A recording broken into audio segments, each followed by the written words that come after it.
All right, thank you for giving me the opportunity to speak. I'll be reporting on work that was done jointly with Horacio Cassini, my student Zachary Fisher, and Juan Madacena. And it's appeared recently in 2 papers on the archive.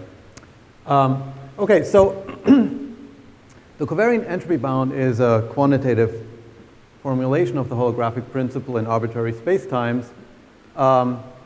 And it's supposed to hold in places like collapsing regions in cosmology near the Big Bang, when gravity is the dominant force.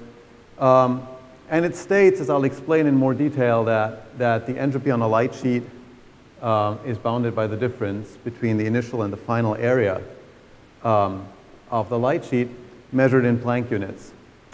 And so if this is correct, since it connects h bar and g Newton, its origin must lie in quantum gravity. So ironically, what I'll do in this talk is go far away from the strong gravity regime. The bound is supposed to be universal. It has to hold also when gravity is weak. And perhaps somewhat surprisingly, it remains non-trivial in this regime, and that's the regime in which we were able to prove the bound. The regime is, of course, limited, and I doubt that a general proof of the bound can be found without having a complete theory of quantum gravity. But nevertheless, the proof is interesting, in part because, and this is something that certainly surprised me, it wasn't necessary to assume any relation between the entropy and the energy of quantum states. It's already apparently built into quantum field theory. That's all that we need. And then the nice thing about this is, well, what does it mean? I'm not completely sure, but one interpretation is that this should also go the other way around. In other words, the fact that non-gravitational physics has the properties that allow us to prove the bound could ultimately be understood as quantum gravity constraining, of course, not just classical gravity, but if it's a proper unified theory, also non-gravitational physics. So that's it for the motivation. Let me first explain what the covariant entropy bound is, because many of you will not have looked at that lately. So this dark line here in the center of these 2 intersecting planes is supposed to represent a 2-dimensional surface, spatial surface. So I'm suppressing one spatial dimension in this picture. Time goes up, light goes at 45 degrees. And any 2-dimensional spatial surface doesn't have to be planar like this one. Bounds 4 2 plus 1-dimensional null hypersurfaces that are generated by light rays emanating orthogonally from this 2-dimensional surface. So literally, you could think of a wall just flashing up and light rays traveling off to one side or to the other, or maybe they're arriving from the past from one side or the other. There are exactly 4 such orthogonal null hypersurfaces. And here's an example where the 2-dimensional surface is a sphere. And in this case, you can visualize one of them as being sort of a light cone that contracts towards the center of the sphere, towards the future or towards the past. Or then there are these null surfaces that go away towards infinity. And you can see that typically what you're going to have out of those 4 null directions, at least 2 will be contracting, or at least non-expanding, in the sense that the cross-sectional area is getting smaller and smaller as you move away from the original surface. And that's the key condition. So those null hypersurfaces that are non-expanding are called light sheets, and the bound applies to any light sheet. Let me just clarify that there's really just one condition. It's quite simple. Non-expansion, which you can formalize mathematically by just saying, well, the expansion is the logarithmic derivative of the cross-sectional area in the neighborhood of a null geodesic that's either positive or negative or 0. So if this is satisfied, you have a good light sheet. And it needs to be satisfied everywhere. This is key on the light sheet. So the condition also tells you when you have to stop. For example, if neighboring light rays intersect in what's called a caustic, then after that, they would expand away from each other, and that's not allowed. So you have to stop at the latest when you hit a caustic.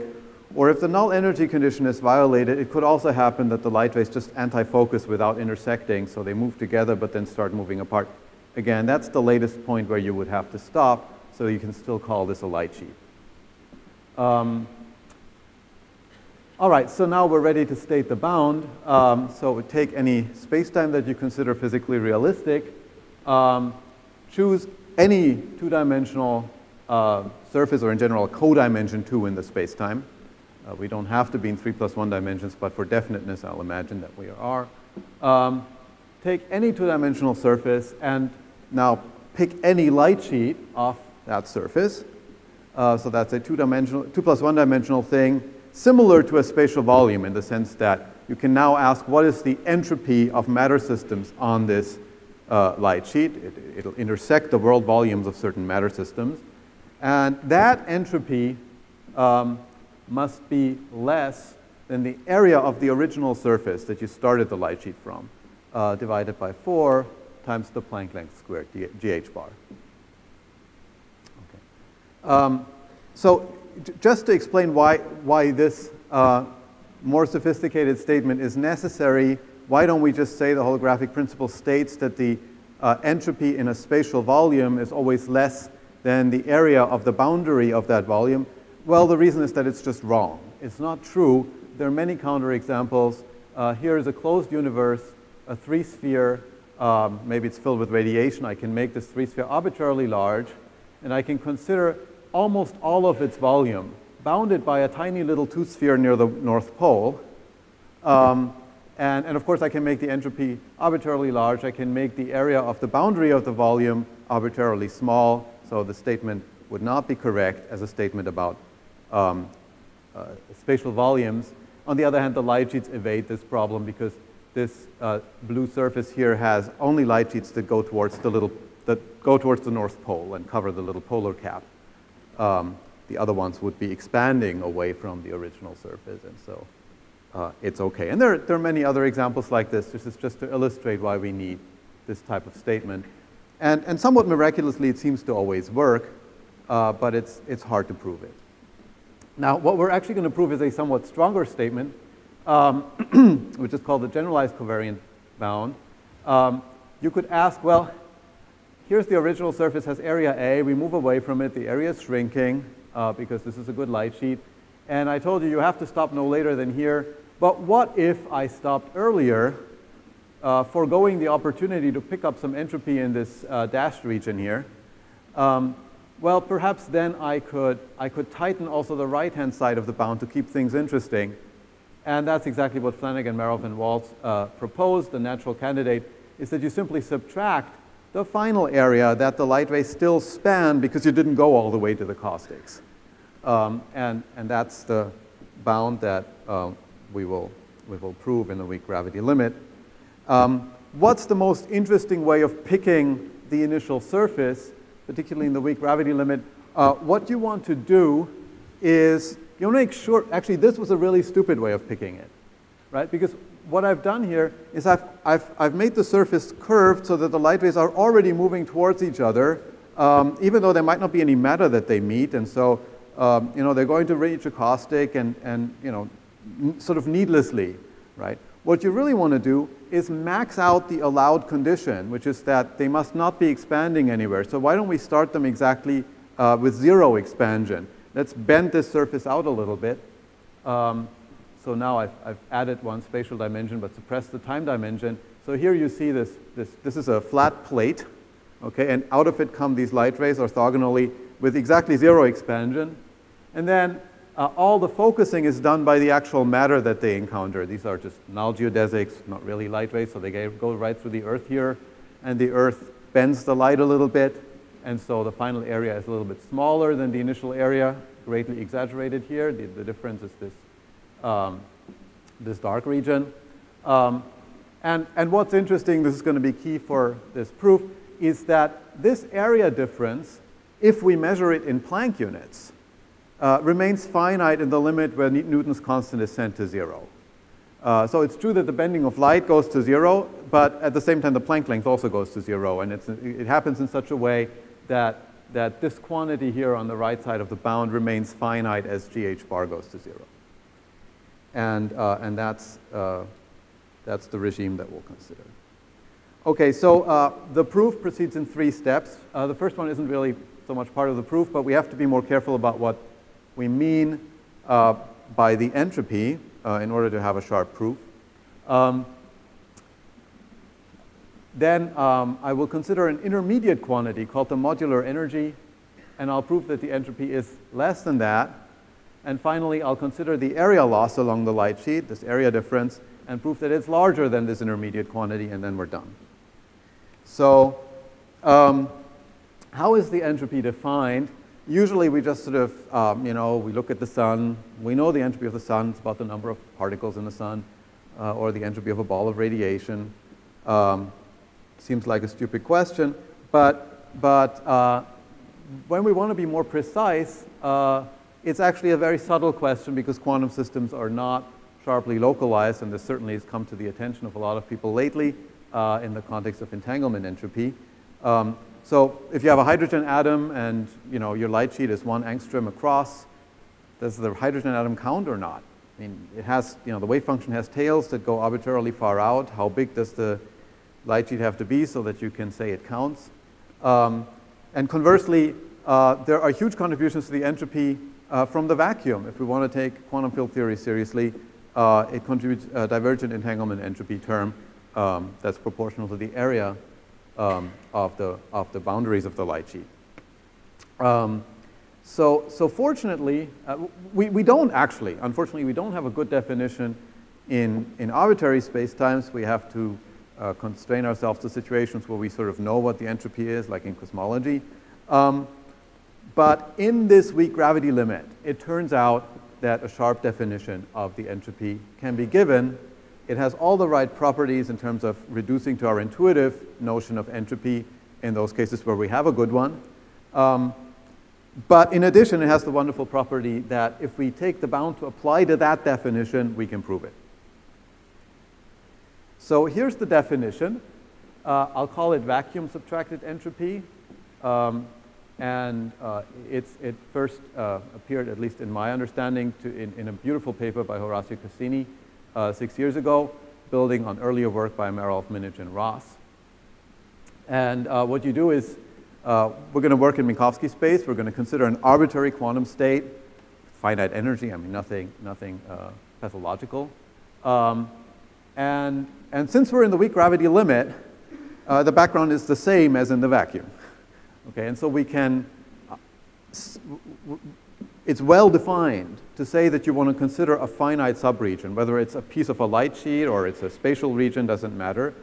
But you can consider the same subregion for both states. With gravity included, that would not be true because it's a different geometry, so what do you mean by the same subregion? So now what you do is you take your arbitrary state, rho global, you trace out the exterior of the region V, you get some density matrix for the region V, and you do exactly the same thing for the vacuum. You get some density matrix rho naught. For each density matrix, you can compute the von Neumann entropy minus trace rho log rho.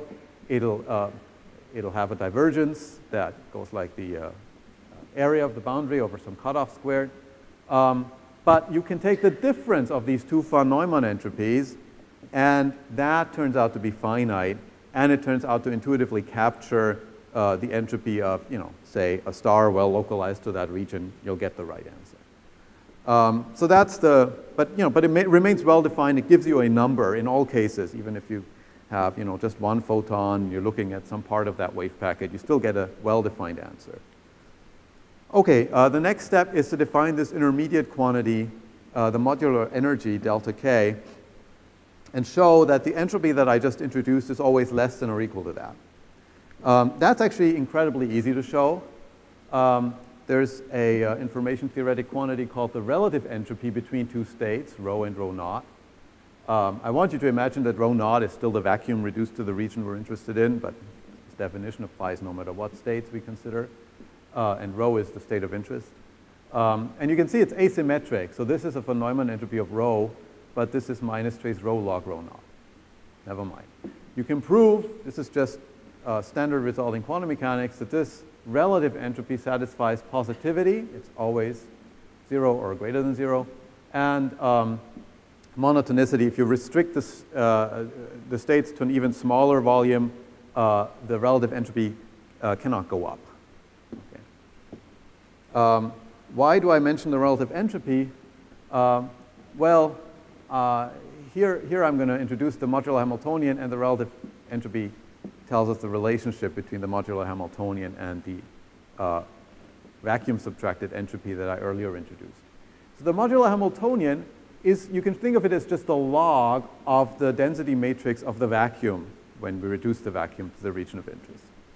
Okay, it's defined up to a constant, but what we're going to do is define the modular energy, which is the expectation value of this modular Hamiltonian, and again in a vacuum subtracted way, so the constant doesn't matter. So it's trace k rho minus trace k rho naught. That's the modular energy. And again, right now, it has all sorts of interpretations, but for us, it's a tool.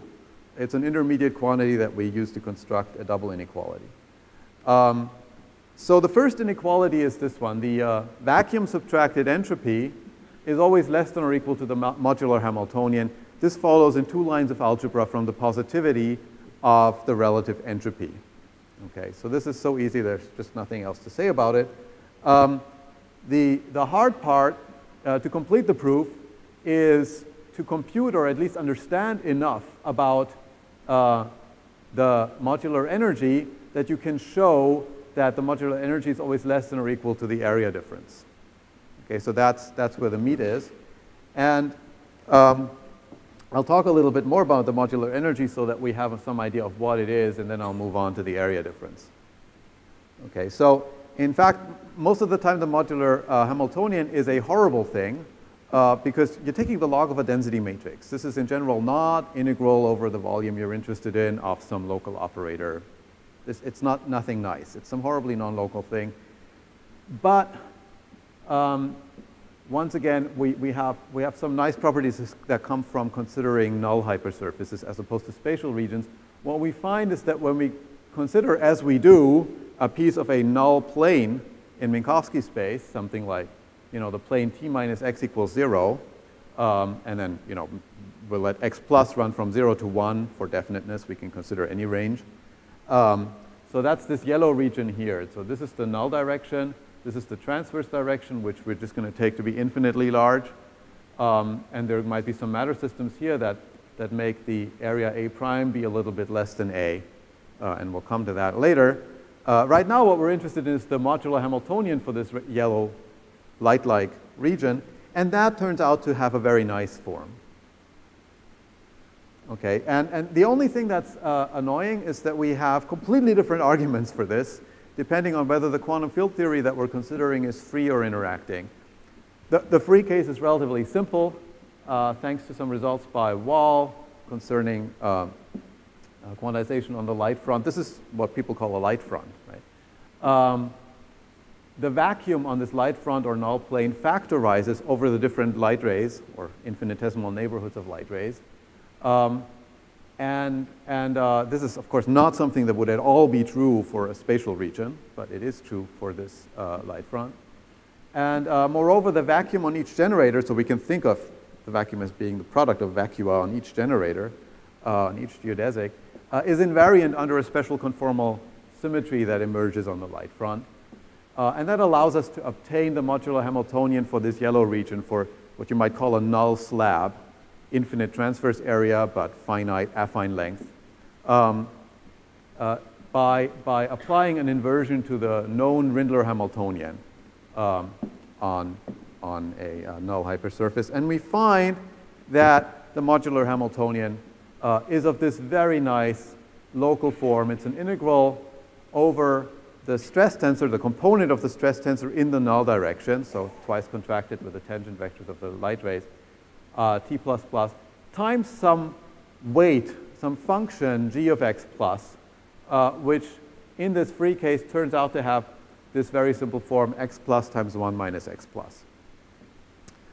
It won't always have this very simple form. In fact, we don't know necessarily what exactly the function is, but we'll be able to constrain it in the interacting case as well. So in this case, the interacting case is significantly more difficult, and I will only be able to sketch very roughly how we constrain the modular energy in this case. So in this case, you can't define the entropy and the modular Hamiltonian directly on a null hypersurface. Instead, what we do is we define it on a spatial slab and then take the limit as that becomes null. And we can't even compute the modular energy on the spatial slab because it's such a mess. However, in the null limit, what we can do is constrain the entropy. And how do we do that? Well, we first of all use the fact that the von Neumann entropy is the n goes to 1 limit of the Renyi entropies.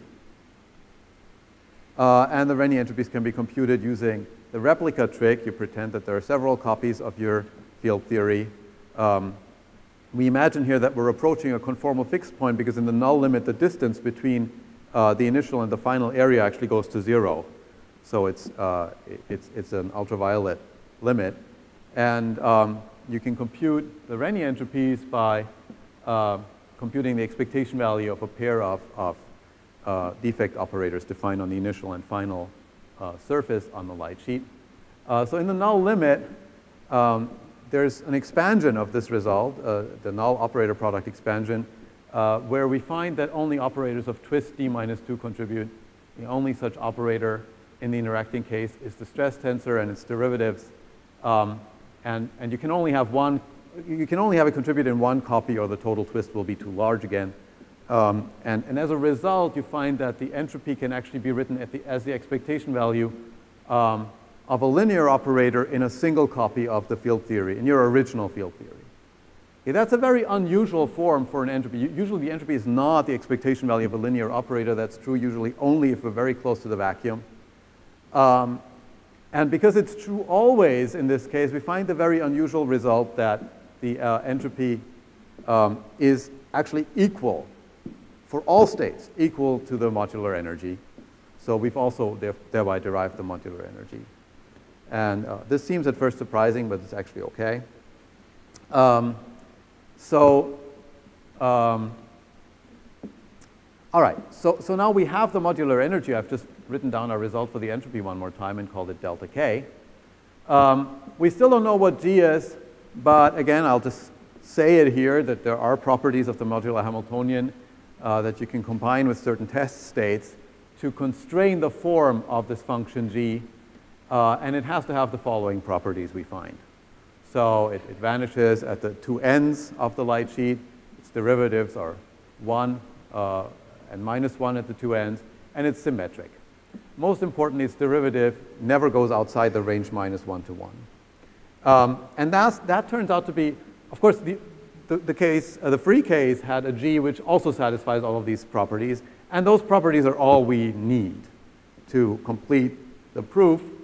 And that's going to be pretty fast. So now what we need to show is that the area difference is greater than the modular energy. The area difference is easy to compute because you have the Raychaudhuri equation. We're starting with presumably 0 expansion. And then the light rays are getting focused. So the expansion starts going negative. That tells you the expansion as a function of the affine parameter. And then when you integrate the Raychaudhuri equation another time, because the expansion is the logarithmic derivative of the area, you get the total area loss along the light sheet. And it's this expression here. I've included for generality an initial expansion here, but think for now that that's just being set to 0. And so we can compare this to the modular energy. And you'll see the only difference is 1 minus x versus this general function g of x. And it looks like we're done. Both with the talk and with the argument, because the properties we derived about g of x tell us that this is less than that. Okay, but in fact we're not done because that's only useful if the stress tensor is positive, if the null energy condition holds, in other words. And unfortunately, it's easy to find states where that's not true. It's just not fundamentally a correct statement that the stress tensor has to be positive.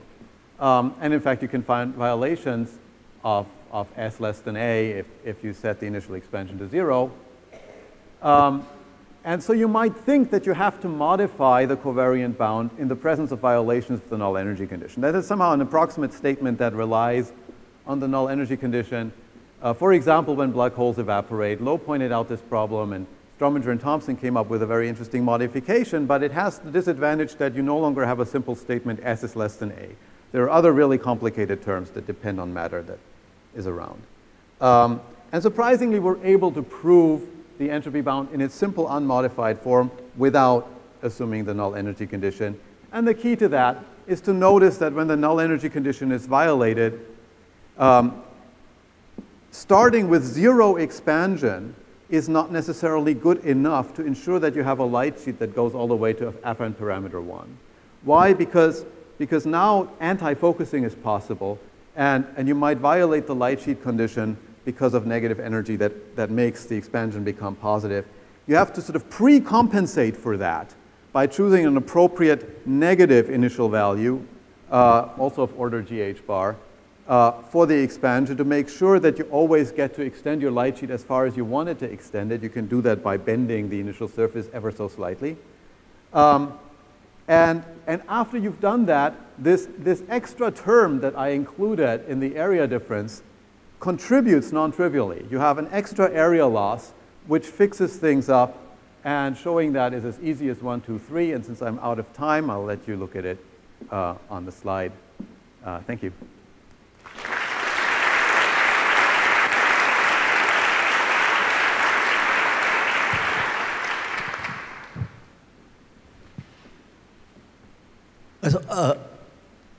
I was just wondering what happened to the species problem in this. Was it because you defined the Hamiltonian as a modular Hamiltonian, so you somehow built in the, instead of relating entropy to energy? There's a very definite answer to that question, okay, which was pointed out by Cassini, maybe other people. And it's the magic of this vacuum subtracted entropy. So what Samir is referring to is that I can have, let's say, a wave packet made out of a photon, a single photon, and I can ask about an entropy bound for that. So it turns out that that focuses light rays by about 1 Planck area. So everything seems to work. You know, the entropy of this is about 1. The upper bound is also 1. And when you do the calculation right, it works out. But now let's suppose we have n species of photons, and we don't know which one it is. So now the entropy is log n, but the gravitational effects are still exactly the same. So I can apparently violate the bound in this way. And the point is that it's true that the entropy of the global state goes like log n.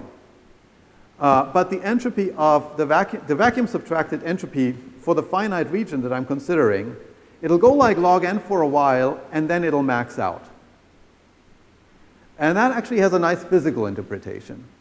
It corresponds to the fact that if you're an observer restricted to a finite region, this already is relevant, let's say, in the Rindler wedge, you actually lose the ability to discriminate between states that a global observer can discriminate in between, because you're polluted by thermal effects. And so this is not just some mathematical trick. This actually corresponds physically to the inability of actually using that much information if you're restricted to the region.